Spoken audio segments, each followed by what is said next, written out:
Hello,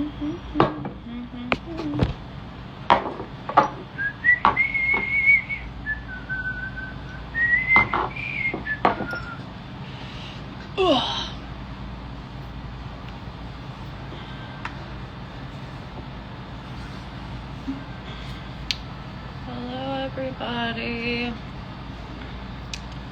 Hello, hello, hello. Good. Oh, light change. All right. Hello.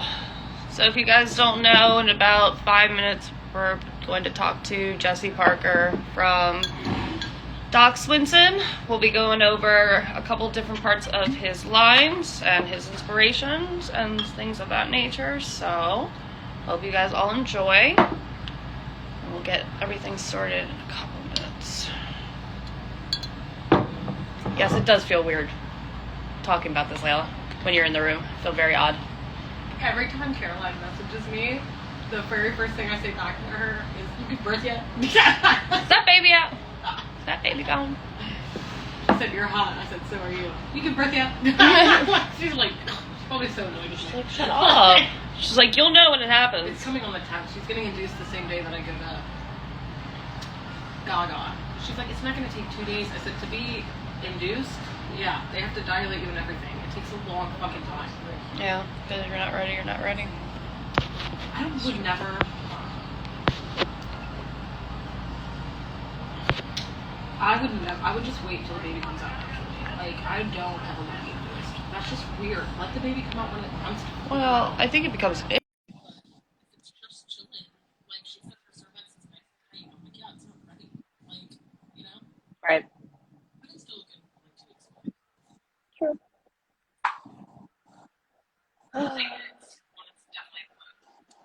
Mm-hmm.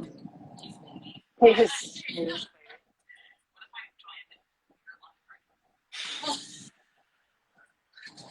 Like, we have a special guest. There you are. You're right there. No, you cannot join it, Layla.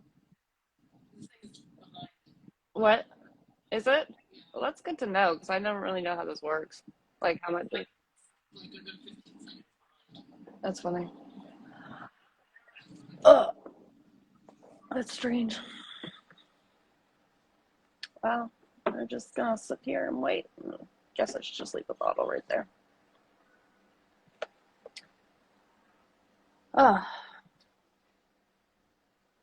Is unable to join. Well, that's not good. Who is what guy? He's still on my thing.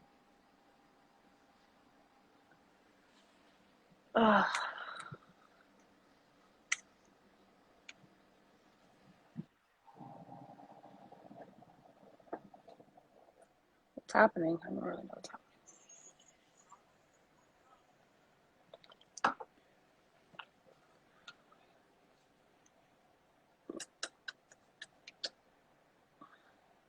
There you are.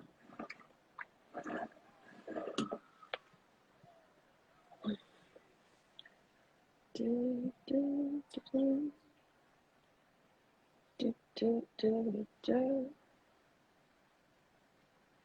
I have a cigar? No, you can't smoke in this place, so no smoking. And good morning to whoever's still has the morning being the morning. Do you know the rest of this?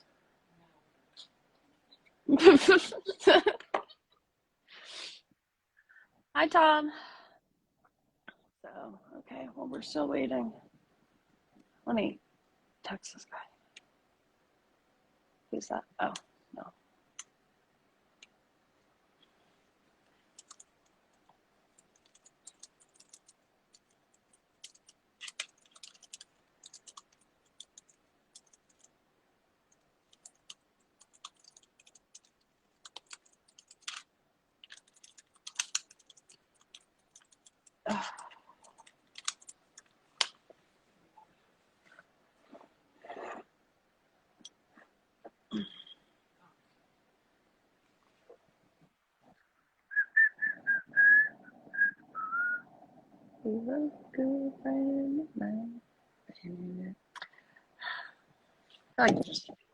Okay, now I feel like I'm part of the world again.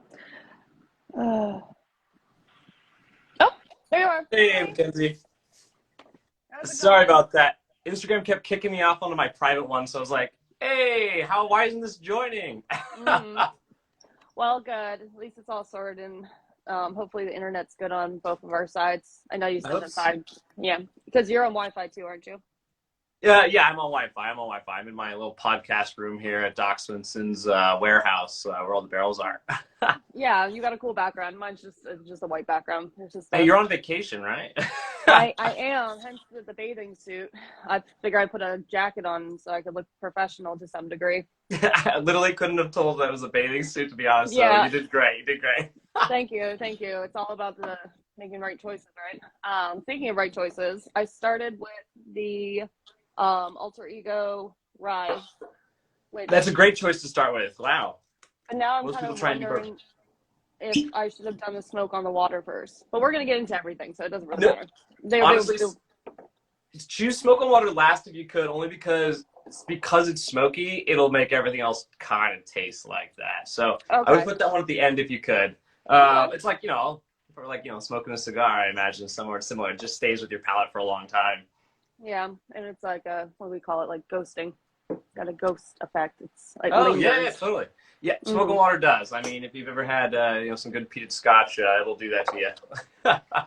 Yeah. Well, we usually what we do with or at least what I like to do if I've had something that's heavily peated, I like to have a spicier cigar with it because what it does is it cuts the smoke and the spice so you get everything underneath it. Sure, Um, sure. so I mean, but there's just like we talked about that one time before. There's plenty of ways to pair, but we're definitely gonna focus on just talking about whiskey for the most part, and we'll get into cigars. Obviously, I can't be smoking in this room or anywhere in the vicinity of this place, so just booze, just booze Somewhere for soon. now. Yeah. Sounds good. All right. So let's see. Probably a good idea to start from the beginning. So if you want to give us maybe just like a little bit of info of like how you guys got started and of that nature, probably a good way to begin. Yeah, totally. So Doc Swinson's has been around since about 2017. It was kind of a spin-off of our actual company, which is called Distiller's Way, which does mostly private label development for other, grocery store chains, liquor store chains, stuff like that. And well, we decided we wanted to kind of get into bourbon and play around a little bit. So in 2017, we bought up a stash of 10-year-old MGP barrels, and started playing around with finishing those and blending those. And we would just slowly release them into mostly our local markets and whatnot. We found that bartenders really enjoyed it, so they ended up drinking most of our bottles. And it was for like a really affordable price at the time. Mm-hmm. And then we thought we'd try and expand on that. And of course, the name Doc Swinson's was kind of just made up on our end, although it does have relevance to the Seattle area. Doc Swinson's was like a nickname for one of the founders of Seattle, one of the more like out there founders. So if any of you are from Seattle, you might recognize Swinson somewhere in there. If not, it's a pretty easy Google look up. But we thought it really spoke kind of to us. I mean, it's kind of like the whole Prohibition era thing, crazy mad scientist, the doctors in the house, so to speak. We kind of felt like, this little bit of a rebel rouser, which what he was, really spoke to us. And we're pretty much all, from the Northwest or live here most of our lives, exception of one of us. And we just thought it was a really good name. So we just kind of stuck with it. Mm-hmm. And it was also trademarkable. Right. I mean, so down to brass tacks, it worked, right? Right. Yeah. And we just kind of dabbled around with these whiskeys for a period of time, releasing somewhere between like 12 and 40 barrels worth a year, so not a whole lot. And then in 2019, after getting some of our bearings on finishing casks and everything down, we thought we'd try and expand the portfolio. And we were given some 15-year bourbon. Not given, we had to pay for it, of course, but we were the first to hit the market with it in the United States that we're aware of by like several months, which landed us a really great spot amongst like big bourbon people, right? Like all the Reddits went nuts because we were selling these bottles for actually a reasonable price, and several months before everyone else got similar juice. So that kind of helped launch the rocket for what is now Doc Swinson's. And of course, that was a limited quantity of bottles.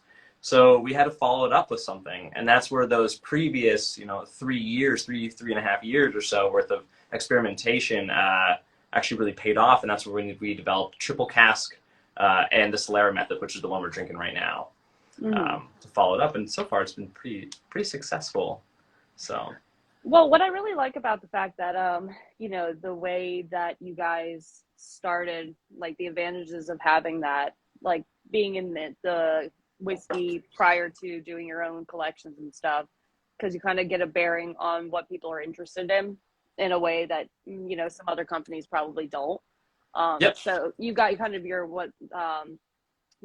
finger on the pulse and stuff like that. So I really enjoy that. Do you find that there's any other advantages to starting in that kind of fashion? Yeah, absolutely. I think several of them is because we blend other things besides whiskey. So my background actually really started in brandies, to be fair, and then it expanded from there. So I've done a lot of brandies, rums, flavored vodkas, seltzers. I mean, you name it. I know those don't always sound extremely exciting to especially aficionados, maybe the rum and the brandies. But it really gave me kind of more of a background in understanding how other processes and other distillers or other blenders make their products, and I got to apply that to American whiskey. That was what was neat about this. So I didn't just dive into, here's bourbon, here's rye whiskey, this is how I'm going to make it. I actually took all these different methods that are found all over the world and adapted them to American whiskeys, which I think really sets Doc Swinson apart from a lot of the other brands out there. For example, our whole motto is like, the whiskey comes first, right? And the whole point in that being is our finishing casks aren't overly finished, for example. Now, granted, there's a lot of finished casks out there that are absolutely delicious, that are really like PX forward or cognac forward or whatnot, but that wasn't really our goal. Our goal was to still focus on the American whiskey while adding in these subtle flavor characteristics to enhance it. That's the point of what Doc Swinson. So it's a little different than I think what you usually see on the market, which can get a little confusing for some people. We've heard that comment before, like, why does it just taste like cognac? Well, it's not cognac, it's bourbon. It's a bourbon. That's probably why it tastes different. But I think that's what, the market is looking for nowadays, is that fact of doing something outside of the normal context. And I think when you bring the beauty of, two types of products together, the European style casting versus like the typical American bourbon and stuff like that, it's pulling everything that people like from both sides together in a very unique kind of way. And I don't know, I remember when I first saw the bottle, I was like, wow, this is very beautiful. And then I looked at the color of it, I was like, this is a gorgeous color. And then I read the first one, it has alter ego, and I was like, oh, it's triple cast with all the things that I like. Well, I must have it now, And compared to that day when I picked up that bottle, there was like one bottle of Buffalo's Trace, and I'm like, I mean, I could just be like everybody else, or I could be like what we're all going to be at some point, which is this new innovation that we have towards the whiskeys and stuff like that. So I remember we were talking before about the fact that, for cigars and stuff, I have a big, research pursuit towards, soil, local areas, climate, everything that kind of goes with like the differences between that. And I know that you have that similarity, maybe not with the soil content, but like the actual like casts and the provenance of each one of those and stuff like that. So do you want to get a little into that wonderful topic? Sure, absolutely. I mean, really, they're very related, right? I mean, in the end, the tree grows in soil, and that does affect the quality and the flavor profiles that come out of the tree. I mean, you can find a tree, an oak tree that's literally right almost near each other that has completely different flavor profiles to it. Right. Once it's aging a spirit. So yes, the terroir does affect our inputs, but of course in the spirits industry we usually call it provenance, right? Because it's we manipulated so many times a little differently, especially through distillation. But I mean, all of our grains and everything are, because we're our non-distiller producer, for the record. I don't know if we needed to cover that or not, but we don't distill our own whiskeys. We contract distilleries around the country to do that, all from the Midwest, the ones that everybody's pretty typically heard of. And they're all aged in the Midwest for at least 4 years before coming to our warehouse in barrels in the Pacific Northwest, where it gets a completely different style of aging. So to add to that, not only is the type of oak from different places in the world that we utilize, we utilize stuff from, Missouri oak, Blue Mountains, French, even more specifically Limousine. I have had done some stuff with some German oak before, Spanish oak, you name it. And all of that has such a profound influence on the whiskey itself over time that we do want to pay attention to that. So we don't just grab random barrels off the shelf and say, this is what we're going to, throw it all together and in there. It is actually all fairly curated. Yeah. I mean, I'm a bit of a nut job when it comes to processes and coming up with recipe profiles. Yeah. So I get really, really into it. That's the part I actually love the most, to be totally fair, is finding the pieces, putting the whiskeys together and making something that I think is like truly delicious, that we all think is truly delicious here. So it definitely makes a difference, which is also what puts our stuff differently from, the original juice that we bought in the first place, right? I mean, it doesn't now taste like, it's still reminiscent of, for example, MGP 36% rye, but it has this whole different layer or system of profiles on it. Which it's basically like seasoning a steak. I mean, that's kind of like, I don't know, the analogy I always like to think about it is like, we don't raise the cow. Right. We cook it. So, and we do a pretty darn good job of it. Well, I mean, that's similar to, there's a fair amount of cigar companies that just, do not have the farms themselves, but are taking, tobaccos from like different areas. Plasencia, who owns most of the land in Nicaragua, have, they do like 80 million cigars outside of their own line that they do each year. So it's good to have like that. I think what's so nice about the era that we live in now is that we have that globalization in the like positive way. I mean, there's all the negative stuff too, but like that because we are able to move product, ideas, and people as quickly, and we've never had that ability before. So I think especially when you have that ability to do that and have it from like, pulling something from across the world or just, from in state or in the country, there's so much more elevation to the product after that point because it has such a rich object biography to it. Absolutely. And this thing is, it's curated by different palates too, right? I mean, that's what does separate a lot of this apart. And that's the reason why you have so many different NDPs like producing really, hopefully really good whiskeys. A lot of us, I think, are. But it is specific to our palate. I mean, to some degree, like Doc Swinson's, for example, I would say is a journey in my, specifically my palate's life, right? And you all get to experience some of that with me, which is honestly really exciting. I mean, I started doing this when I was 21. It's been 10 years. I'm 31 now, blending whiskeys and brandies and rums. And let me tell you, I have a whole library of product for the last, like 10 years or so. And just going back and tasting those, it's I've changed a lot, or considerably a lot too, based on not just the products, but who I am and my influences. So right, you get to have that growth, and it gets to be experienced by others in the same right too, which is cool. It's something very unique that most people don't get to experience to that degree. So it must be, there's probably a lot of pressure that comes from that too, though, I imagine. It seems like, when you make a new product, especially this Doc Swinson line where it's now distributed into 26 states, I think four countries, and soon to be more, you don't know how people are really going to respond to it, right? You're like, I think this is really good. My team thinks it's good, but does everybody else think this is good? And, we've been doing this specifically, these lines for about a year and a half now. The Alter Ego line, for example, and Blenders Cup maybe less than a year. And we're finding really positive feedback now, but you're still waiting for all that. You're like, okay, what are people saying? How is this working out? Is it selling? Are other people recommending it to people? And we're finally getting that now, which we're really happy with, which is great. So thanks to everybody who's willing to pick up a different bottle than the standard, like you were saying earlier. It's like, okay, there's this other one here. Another finish cast? Well, is it going to be a good one? I don't know. I think it's worth trying it. I mean, we already know what the other stuff tastes like, too. So dabble once in a while. I mean, you can have your favorites, but I think and this is the same way you get with cigars, like, people will just come in and buy the same stuff every single time they come in, and you're just kind of like, I would love to, like, have you just try some more stuff because it will expand your palate as a person. But some people just like to stay in that little cave, that little box of stuff. And I think it's, educating people enough to have them understand like why you would make those choices to have something different.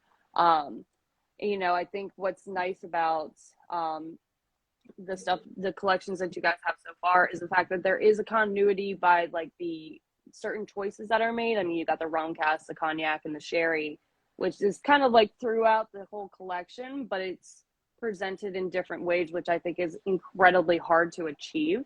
Yeah. Especially from the you know, the two rum casts with the, you know, a rye and a rum cast. Okay, there's two different ones. What makes them different? You know, you have the Jamaican one where you take that the funky drummer, and that first sip scared the shit out of me because it was so creamy. I was like, what happened? What's going on here? And then I was like, oh, there's the rest of it. And they're just, you know, going from that and then having the alter ego with the Solera method, just, you know, that level of difference and also the continuity. I think there's something really beautiful to like towing that line on both ends. But I would definitely love if you could, because I know a little bit about the Solera method, but if I try to explain it, I'd probably screw it up immediately. Yeah. So if you would like to, because that's an awesome process, and I don't know if many people really know like the ins and outs of that.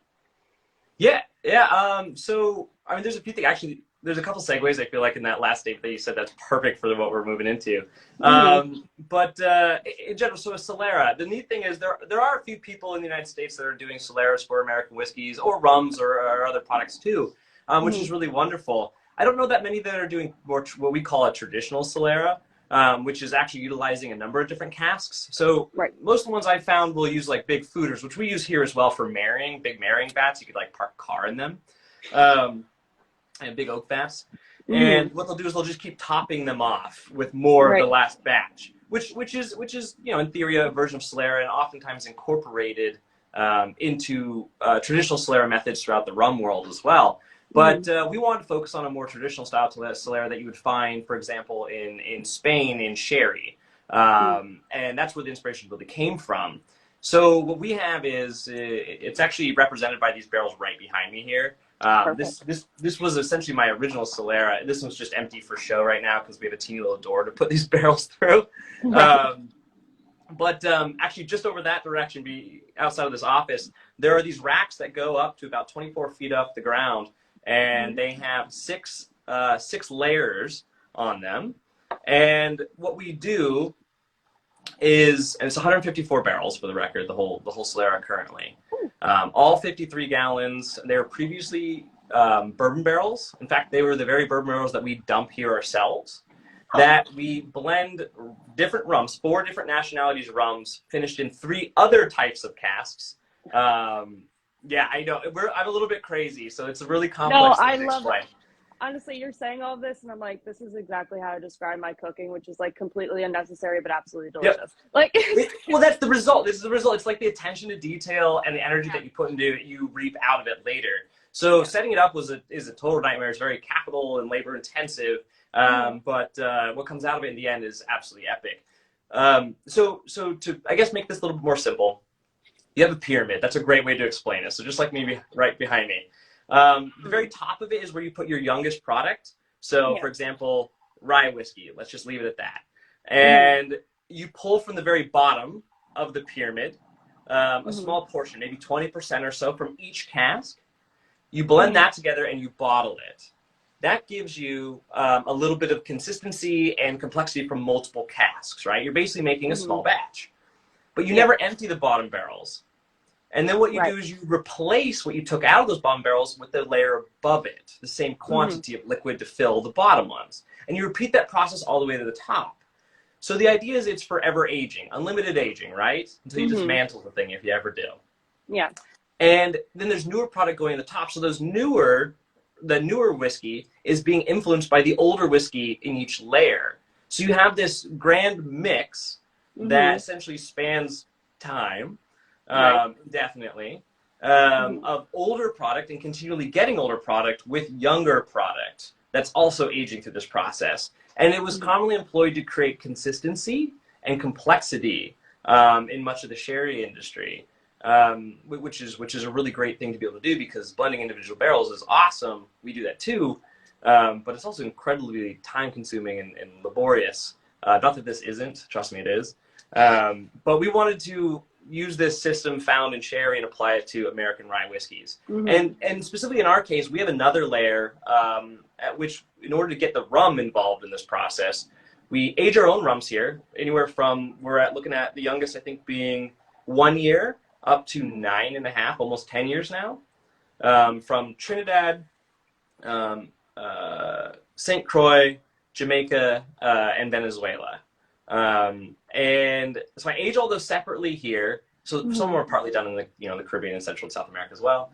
And then it's done in sherry casks, ex-bourbon casks. And then there's a couple little secret ones in there, which is, it's not really secret, but it's our curacao cask, which has been actually really interesting.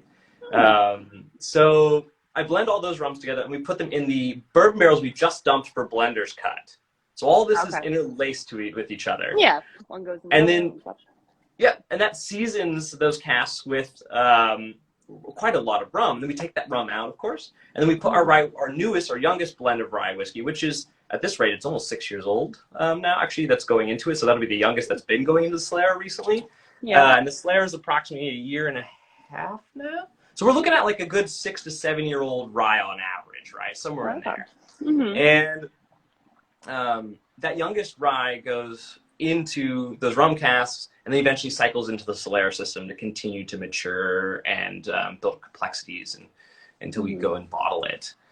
So it's several months before we end up getting that first bit of rye that went into those rum casks into the next batch that was actually bottled, which is cool. So you get these really beautiful flavor profiles. And our focus was primarily more on like a little bit brighter, more citrusy style of rum versus like what I think usually you see in the market, which is a lot heavier.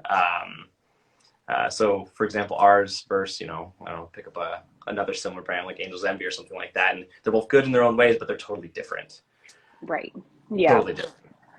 Well, especially the fact that you have that collection of different types of rum, because that Venezuelan rum will definitely create such a different flavor. I mean, that smoothness. Because I'm not a big rum person myself, but I will drink a Venezuelan rum because it just has that level of like softness without sweetness being its primary context of the situation. Totally.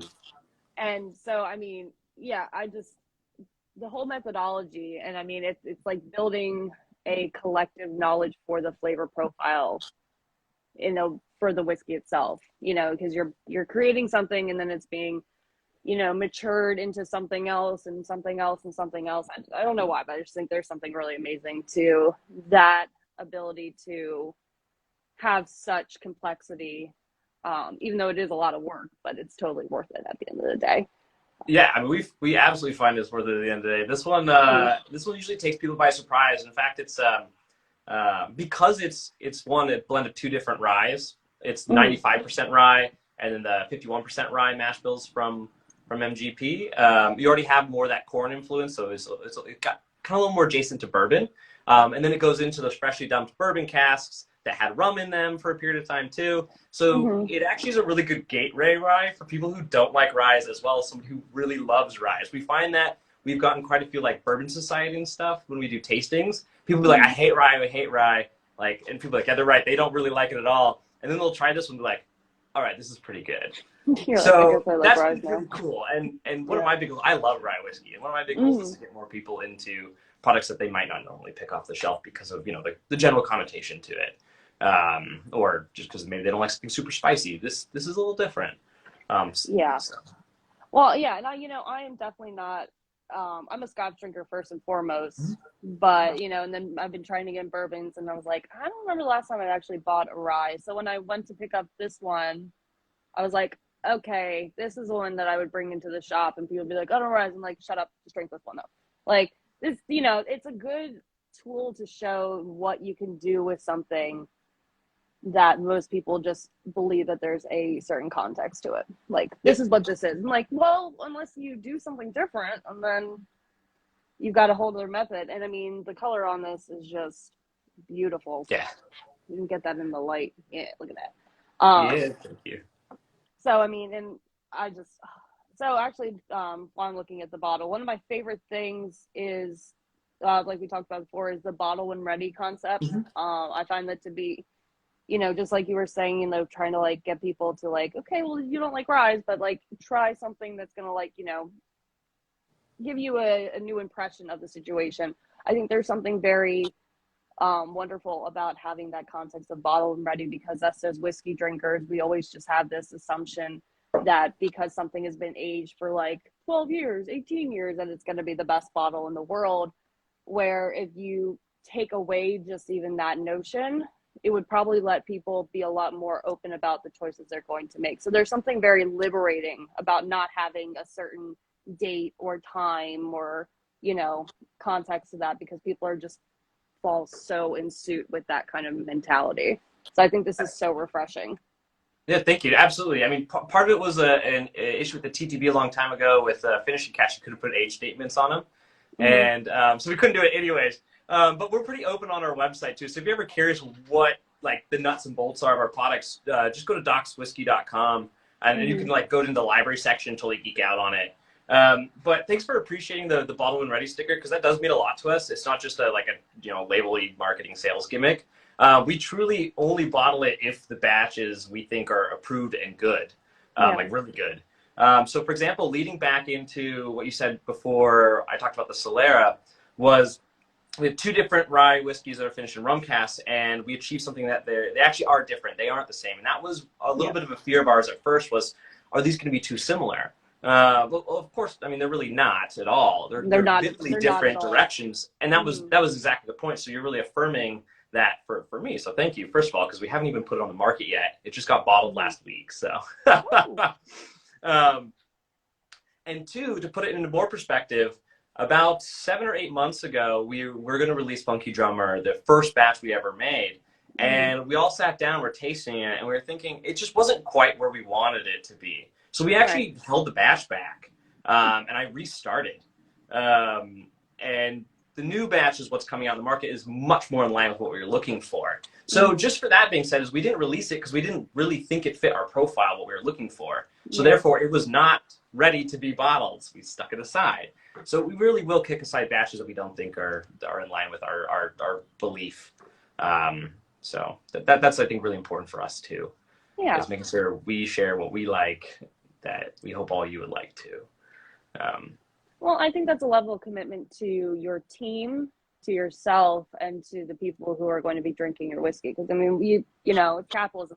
Throw it out there and get the money back, Yeah. Or you could, in this field, and cigars are the same way. If shit isn't right, don't put it out there, because it's going to say a lot about what your goals are as a producer of something. If you just want to get it out there, if you want to take the time and really put forth all the effort that your heart and soul are projecting to the product, then I'll wait. It's the same with cigars. I'm like, I'll wait 2 or 3 years for something, for that tobacco to grow the way I want it. Otherwise, it's bullshit, Yeah, 100%. And like you said too, like the age statement thing, yes, we all hunt for stuff that's probably a little bit older. We're probably not all that interested in 6-month or 1-year-old bourbon or what. I get that. But it really does. Yes, an 8-year bourbon could be epic. A 12-year bourbon could be epic. But I've also had so many different bourbons that have really old age statements to them that honestly were like just mediocre. So I'm like, wow, that was less than impressive. I'm like, oh, okay, cool. The most impressive thing was the age statement, not the flavor profile at all. So I do think that's kind of a really neat thing to almost kind of be like shielded based on the age statement to some degree. Like our straight bourbon and our future straight rye that will be coming out, we'll blatantly say on the bottle how old it is. But our finishing cask, we didn't really want to assign a big age statement to it, unless it's like truly unique or something like that. As far as like it's like 20 years old or whatnot, we'd probably slap that on there. Like this justify the price sticker underneath, Right. Yeah. At a certain point, you got to, if it's there to have it there, but to produce product and then be like, well, we don't, the necessity of that is not our main goal. The necessity is giving you the recipe of this interesting story that comes along with it as well. So I mean, yeah, everything about the bottle and the construction of how it looks. I mean, like I said, I saw it that one day and I was like, that's a nice looking bottle. Oh, okay. Look at all these things that are happening now. I don't even have it. Oh, this is delicious. and so speaking about the Alter Ego collection, I know we just talked about the rye, which I'm having now, Mhm. but I imagine doing a triple cast is there's got to be a lot of thought process to which one you choose first, which one do you choose last, like the sequence of usage, and where do you know like when to stop. You're like, I probably could have done a fourth one if I really needed to or something like that, you know. I'm assuming that's got to be very tricky to sort out just the entirety of that, you know what I mean? It does become daunting because, I mean, for example, we work with primarily 4 mash bills here, right? 2 Mm-hmm. rye, 2 bourbon. And that could essentially turn into an unlimited number of bottlings because, yeah, we could just keep stacking them on and on and on. But I think to some degree, yeah, maybe there's a finished whiskey out there that maybe we could create or somebody would create that has like 10 different finishing casts in that's blow your socks off. But my guess is that's like too much. Oh yeah, way too much. Like with most things, right? You add too many things to it and you're like, I don't know what it's trying to tell me right now. And it's very confusing. So it's nice to just slowly grow into adding in casks. And that's kind of what we've done, you know, what I've done here is what I usually do is I'll set up, here's my blend, or here's my 2 mash bills. What kind of cask do I think that they'll be best in? Experiment with just that release as a single finish. See how the market does with it, see how we think about it over time. You know, we chew on these things for, you know, 6 months, a year, easy, even longer. And then the next step would be to take some of the finishing casks and then blend those together and say, okay, this is a great combination. And I think it just takes a lot of time and patience to really understand what pairs well together. And believe me, we find a lot of them that are like, I'll be like, oh, I don't know about that pairing. That's not particularly great. But there's a fair amount of them. And of course, you don't get them in the market because we don't release them. So I think the main thing with that is just really being patient and taking time to understand how you want those flavors to interact with each other. What ones do you want to be maybe a little more dominant? And then which ones are going to complement the base whiskey the most? And then make that combination happen. And then, you know, put it in the market and see what people say. And then, you know, maybe that might be your core line. So that's essentially what we did. You know, our triple cast we thought was really quite excellent. It's approachable. Honestly, a lot of people who really like wine love triple cast, we find, who don't normally like whiskey at all. They're like, oh, this is epic. And it makes sense. You have a lot of those flavor profiles being layered in there. So it is not only a bourbon drinker's bourbon, it's also somebody who doesn't like bourbon, we find. So a lot of... humorously enough, a lot of my like friends' mothers fall in love with it, and they hate whiskey. So they're like, "I need another bottle." I'm like, "All right." So getting moms interested in whiskeys everywhere. Come on, give them a try. It seems like an untapped market to me. So right, moms gotta love whiskeys. I mean, come absolutely, on. Exactly.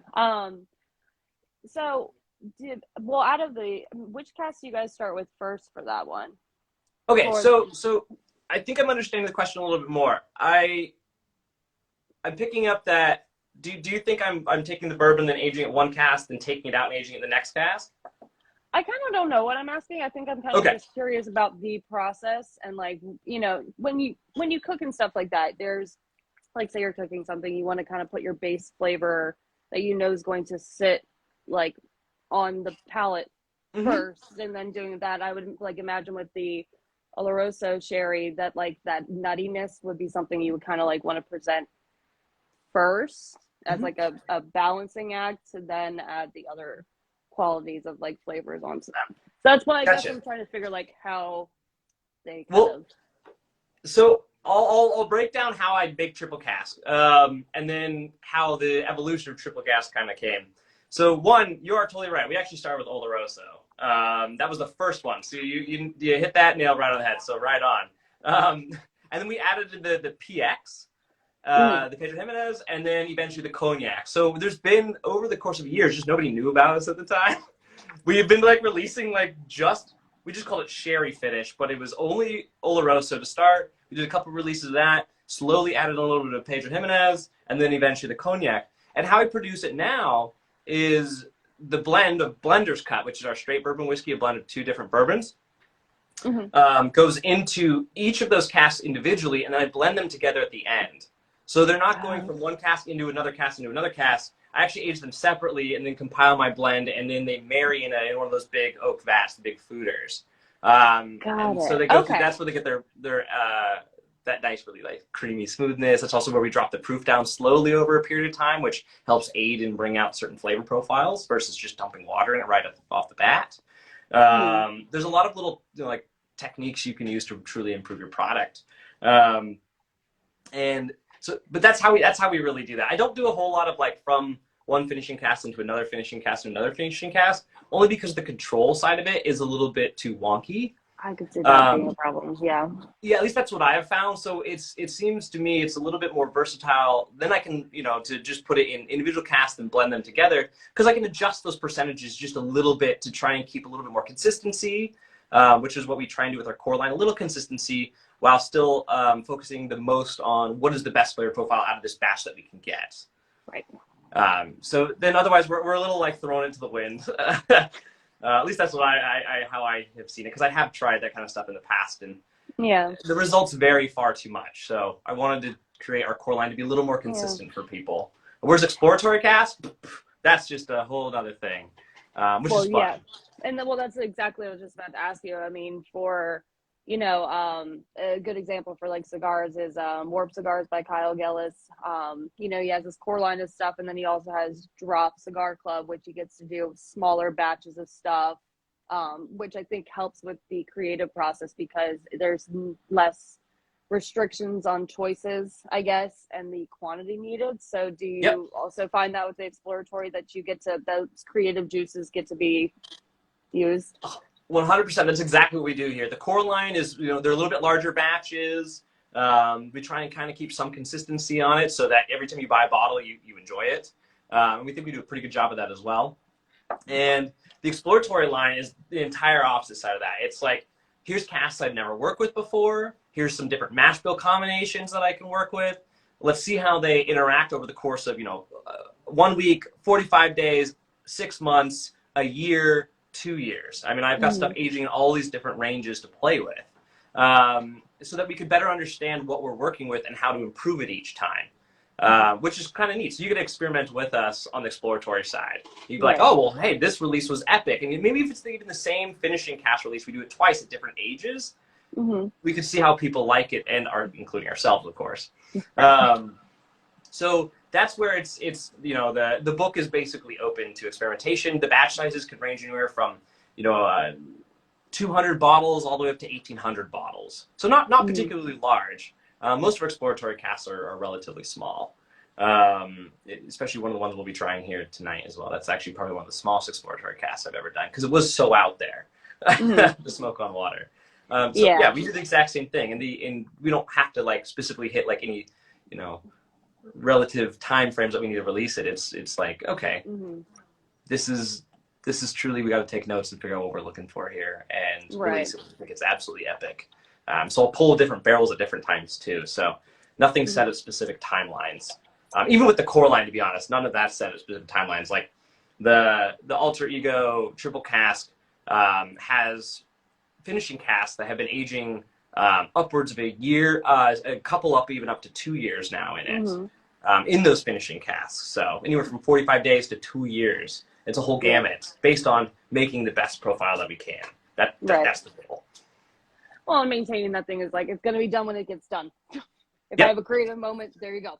But like, I just think it's nice about, just because of how the industry is going on right now, at least with cigars, is like people are just trying to push stuff out. And, the people who are like, we're going to wait, you can get those cigars when we're ready, when the tobacco grows and all that stuff. So I think, I know, I love when people are like, why aren't they here right now? I'm like, you do know they need to grow them and then like age them before they even get here. So it's maybe try something else.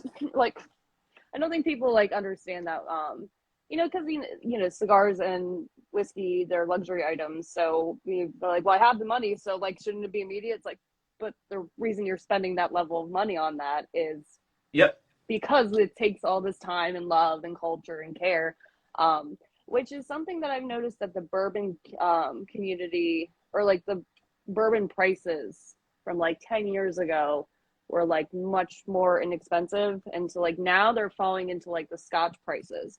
But if, it's something like, the Solera method or the triple cast or, one of the ones from the exploratory, it makes sense why the cost is what it is because of the level of the fact that it's taking a open approach and a European approach outside of just like the typical American view. But I don't know if you've noticed that from other ones, but I've definitely noticed that the bourbon prices have definitely increased in recent time.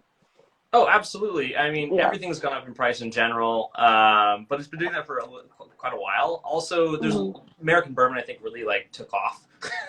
It actually Yeah, it got really way more has. popular over the last 10 years or so, like incredibly popular. I couldn't tell you the growth, what that actually looks like off the top of my head, but it skyrocketed. Like you were saying, I remember 10 years ago buying like a 23-year-old bourbon for $80. I mean, I even have bottles from back then.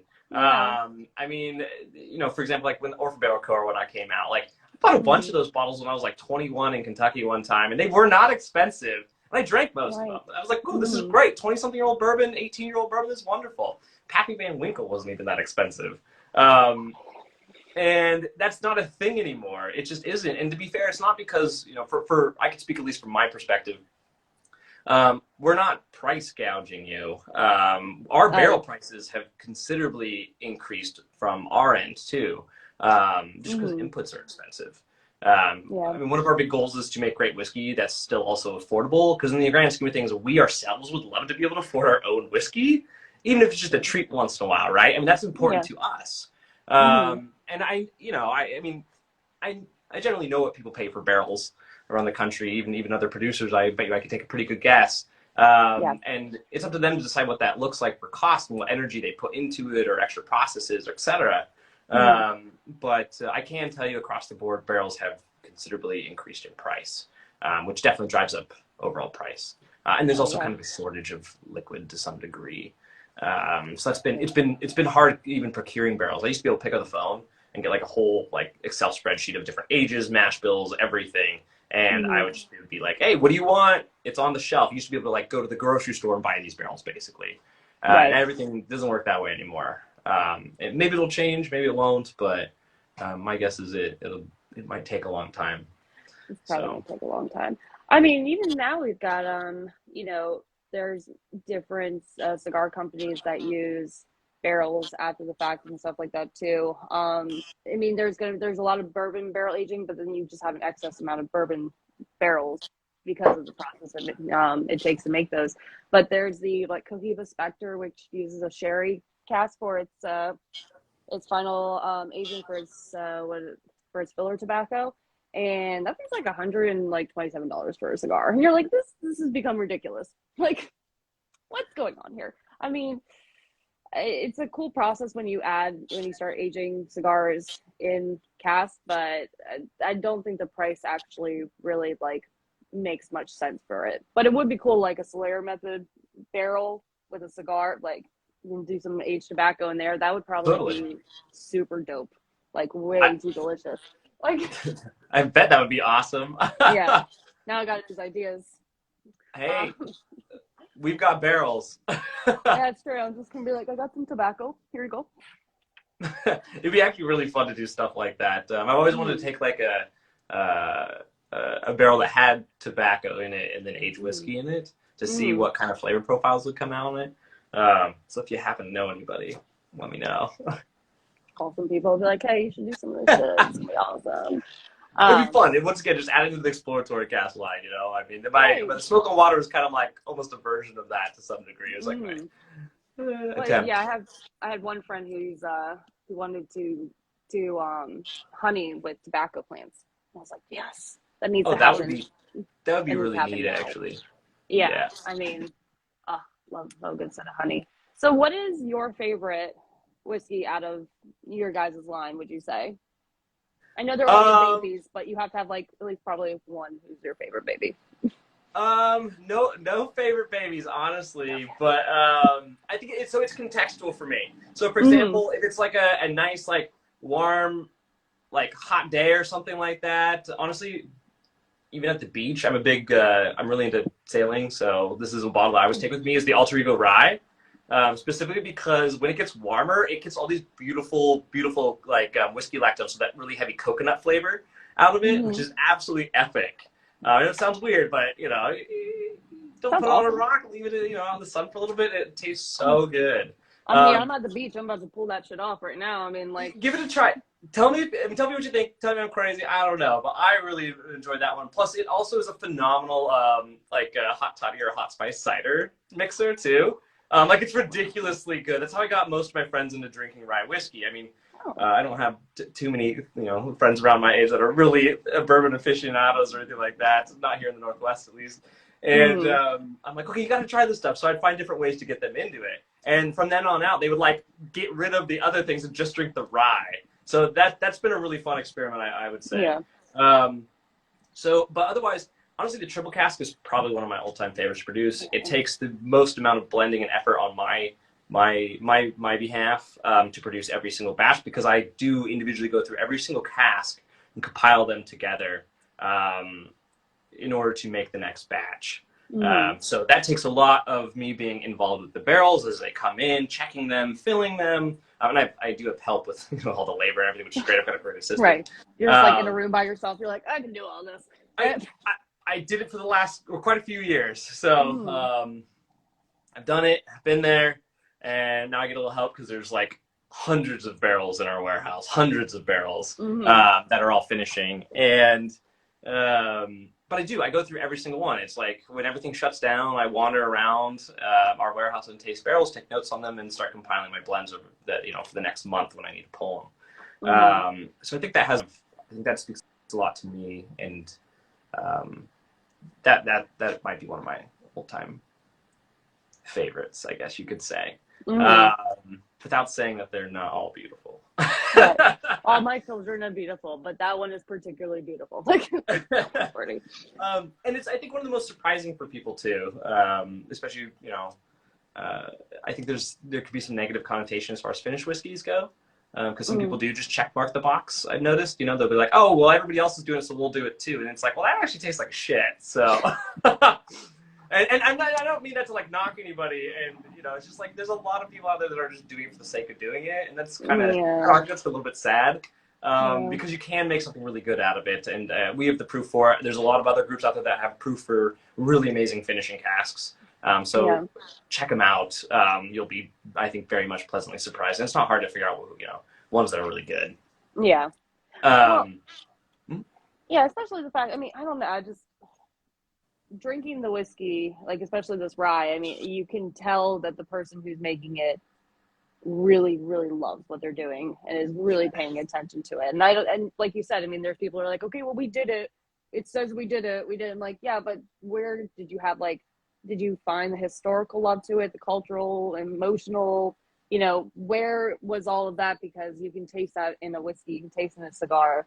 You can, the things that have the best care and attention to them can be felt through the product, and I feel like you did a very good job of that. That's why, like, when I got the bottles for the first time, I was like, someone knows what the hell they're doing, because this is just ideal. Like, I mean, no, well, thank you so much for the awesome comment. Really appreciate it, and that's the point. I mean, you might as well enjoy it, right? I remember my mom telling me when I was a kid, like, you should probably enjoy what you do for work because you're going to end up doing it most of your life. So I kind of figured, well, this makes freaking sense. Like, why not? And I always loved flavor. I was really into food as a kid. I grew up in the Northwest on the islands, so we had access to like all sorts of strange things. A lot of it was like produced locally, for example. I mean, before it was cool. And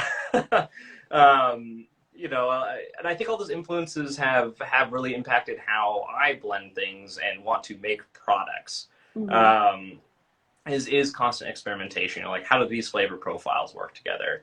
And all of them also spark like a memory for me. So you, to some degree, I hope that all happens for all of you, but you're like tasting my memories in a weird way. Not to make it sound totally creepy and weird, but like these are all like reminiscent of something in my life or different parts of my life that cropped up, and I wanted to compile those together as best I could and put them in a bottle in hopes that also other people while they're drinking this whiskey are like, oh damn, this is good. Maybe it reminds me of grandma's apple pie, like to put it as generic as that, or this one time I was on this whatever fishing trip with some buddies, or who knows, whatever you like. I think that's really cool, and I think that's one of the, in general, like aroma is probably one of the most underappreciated senses to be able to smell and taste. Is I think we kind of take a lot of it so much for granted, and you're like, what it can do for just our how we interact in the world, our emotions, etc., is absolutely mind blowing. That's why everybody has those diffusers, right? Yeah. Yeah, I mean, there's definitely, it's one thing to, I think the object biography, it starts in one place and then it has like your story and then it becomes part of somebody else's story as well. And I think that's kind of what that beautiful connection with, quality items is, that that somebody was sitting, like had like, 8 or 9 restless nights just trying to figure out how they could best demonstrate, what's going on in their mind, and to be able to produce that and have other people experience that and then have that be part of their story too. I think that's just my favorite part about working in these types of industries is we get to expand people's personal stories and their loves. Yep. And I think there's just something that you could go work at like Old Navy and be like, well, that'd be a cute top on you. Be like, you can't do that. Like, at least with like whiskey and stuff like that, and with cigars, you get to see part of somebody's food palette, which is a huge part of their personality and who they are as people, and the camaraderie that comes from it. Whiskey drinkers and cigar smokers we just have that level of community towards each other. And I think that Seems is like really it. interesting. It's just because it doesn't matter where you're from, what you do. If you like a smoke or you like a drink, you are always going to bond with somebody who also has that same love, So I really enjoy it. I mean, that's how like you and I met on this thing. We went, I love this too. Yeah. I was gonna say that you're just describing exactly that. Yeah. I mean, I think the first time we talked, we just like chatted for like, I don't know what it was, like an hour on the phone, or just like all these like way more in depth things than than we're even going over now, which was epic because we can appreciate those things. And sharing that and being able to cultivate that community around it is really, really cool. Because then everybody else gets more excited and they're like, "Oh, I have never tried this. This is great. This person, opened me up to this. This is wonderful." And I mean, that's part of the the experience of life right there, and you might as well enjoy it. So yeah, I mean, because otherwise it just sucks. yeah, true. Who wants that? Yeah, exactly. So we got about like 8ish minutes. So how about last, but always a good question, what are we expecting in the future? What are we expecting in the future? What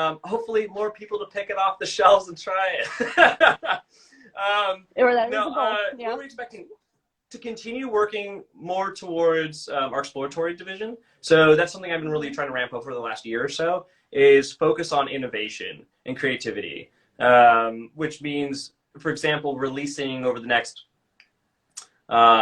couple of weeks, the most recent summer edition of Exploratory Cast, which includes 7 new products that have never been out before, which is pretty cool. They should be all hitting the markets in the next couple of weeks. So once again, if you're really interested, please go to docswhiskey.com and then sign up on the Cool Kids Club, which is our email blast, which we try not to badger anybody with too much, just really tell you when cool things are coming out, what they're about, and then where to find them, because these limited batches obviously don't go all over the country. More often than not, like a couple cases will go to a few different states and that's it. But we fairly recently put an online store up too, through our website, which is just like the Shop Now button. You can click on it and you can order bottles from our entire exploratory cast line. We only have usually, I think it's like 8 or 10 cases in total dedicated to that for each release. But they can ship to, I think it's like 37 states or something like that. Yeah, not us. You can't, Layla, you can't ship booze to Maryland, can you? Yeah, I know we can't. Oh no, I think we are distributed in Maryland though, potentially. We are. Oh yeah, I mean. Okay, right. That's how you got it. That makes sense. Yeah, we can't. Try and stay out of that side to some degree. Yeah, we can't, because Maryland's just a butthead. It's a lovely state. We got lots of trees, just like you guys, but a bit of a butthead as far as trying to get booze in from like your own home versus like we can still go to a liquor store and be like, hey, can you do that? But yeah, and there are a few places in my local area, and most of the guys at the shop know, because I won't shut up about. I was like, "You haven't had Doc Swinson yet? No? Okay, we'll try it." All right, thank you. That's awesome. Yeah, so I think there's going to be a lot more of that coming out. I mean, the next one we're going to be tasting here is a kind of sneak peek into something that's just totally harebrained and out there that worked really well, if I can say. And eventually we'll probably cycle into blending more of those individual casks together, like we were talking about before, and making like 2 casks, 3 casks, and just making sure that we've got, people trying things and keep innovating, because otherwise we kind of, don't want to really die on the vine either. We don't want to become stale or boring. No, from how much I've spoken to you, even though it's been very short, I don't think boring is something that falls into your category of your personality. So I think it'll be totally okay. doesn't.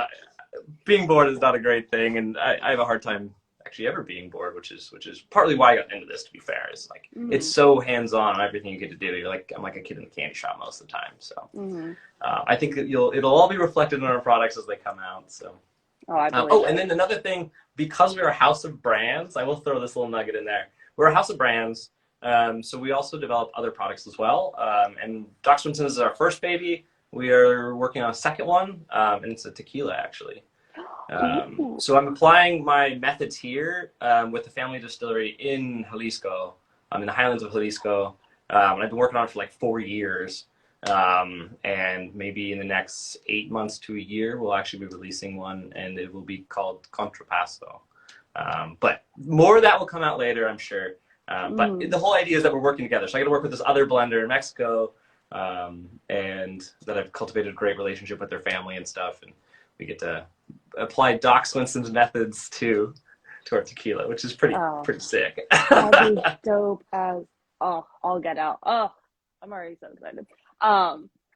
Well, I mean, all I can really say is this has been dope. And if there's any, if you're ever just in the place and you just see a bottle and you're like, this should go to a nice home. I've got a lovely home to put that bottle in if you ever Perfect. Somewhere else, I mean, you don't have to send me stuff, but if if you just have some random things lying around, Make sure they get out. Yeah, make sure, they'll find a good place. I'll find I'll move all the other whiskeys and I'll put it right at the top.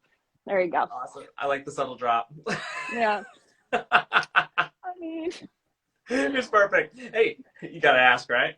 I mean, yeah, or not even ask, just implied. I'm like, True. Maybe.